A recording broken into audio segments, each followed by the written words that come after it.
Okay. सो आज का हमारा जो टॉपिक है वो है गौतम बुद्ध के बारे में।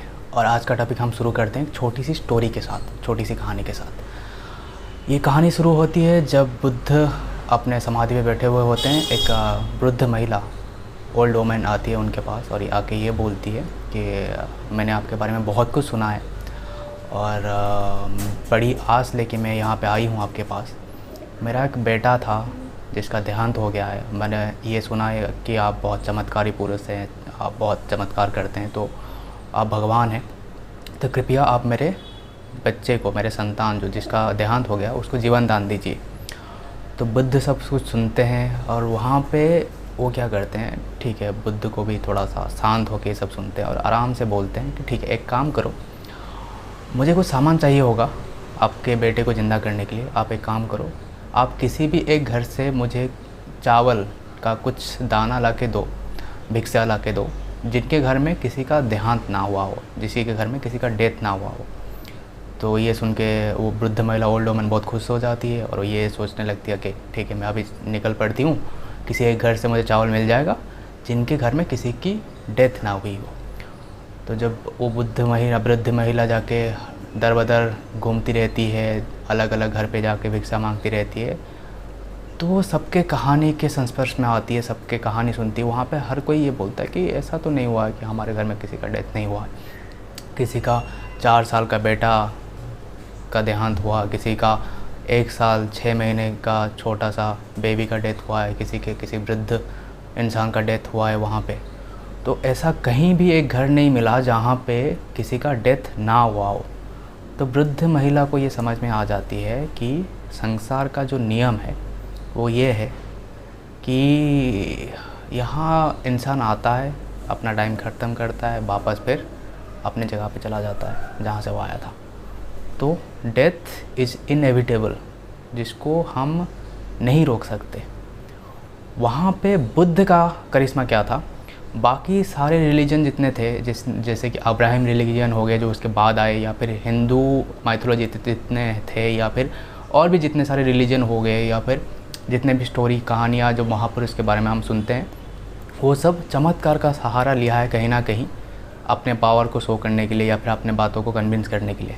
जैसे जीसस का आपने सुना होगा कि जीसस मरने के बाद फिर से जिंदा खड़े हुए थे, या फिर मोहम्मद के बारे में आपने सुना होगा, या फिर राम कृष्ण हमेशा कुछ ना कुछ चमत्कार किए हैं। बुद्ध यहाँ पे क्या करते थे, अपना तर्क रखते थे, अपना लॉजिक, अपने बातों को समझाते थे लोगों को, ना कि चमत्कार करके वो कुछ लोगों को बताते थे कि चमत्कार करने से लोग उनके तरफ अट्रैक्ट हो जाएंगे। ऐसा नहीं, वो अपने बातों को खुल के रखते थे और तर्क सहित उनको समझाते थे लोगों को, ताकि लोगों को आसानी से समझ में आ जाए।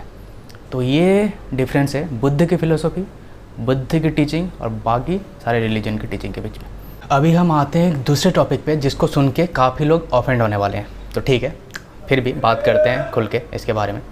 बात यह है कि जब एक टाइम हुआ करता था अराउंड 500 BC, तब क्या हुआ करता था कि नॉन आर्यन जो थे वो अपने फूड के लिए, अपने खाने के लिए, वो कैटल वगैरह हो गया, गाय, भैंस, बकरी जो भी है, उनको स्लटर किया करते थे, उनको मारा करते थे for the purpose of food.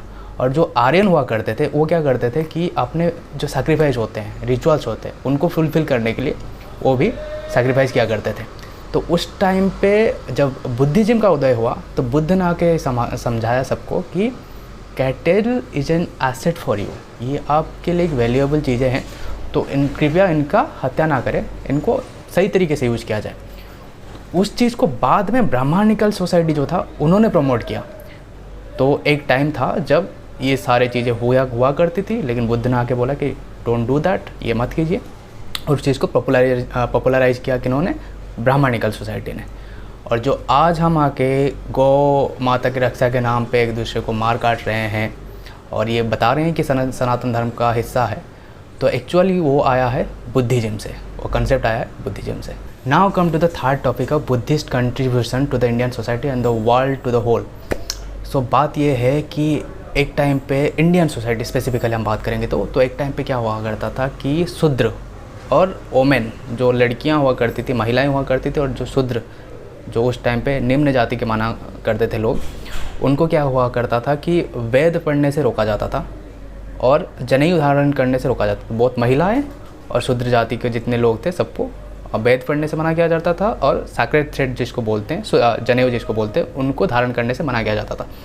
तो बुद्ध ने क्या किया, अपना दरवाज़ा सबके लिए खोल दिया। तो उन्होंने ये बोला कि हम सब ईश्वर के संतान हैं। ईश्वर की बात तो अलग हो गई, उस टॉपिक पे कभी बाद में आएंगे डिटेल में। हम सब एक हैं, तो सबको बराबरी का मौका मिलना चाहिए भगवान को या फिर ब्रह्म को जानने के लिए या फिर अपने आप को जानने के लिए। तो उन्होंने क्या किया, अपना दरवाज़ा सबके लिए खुला कर दिया, स्पेसिफिकली महिलाएं और शूद्र के लिए। तो सोसाइटी में इस चक्कर में बुद्ध का गरिमा और ज़्यादा बढ़ने लगा। सो फाइनली एक चीज़ जिसके लिए हम बुद्धा को आज भी मानते हैं, बुद्धा आज भी रिलेवेंट है काफ़ी लोगों के लिए, वो है मिडिल पाथ, मध्यम मार्ग।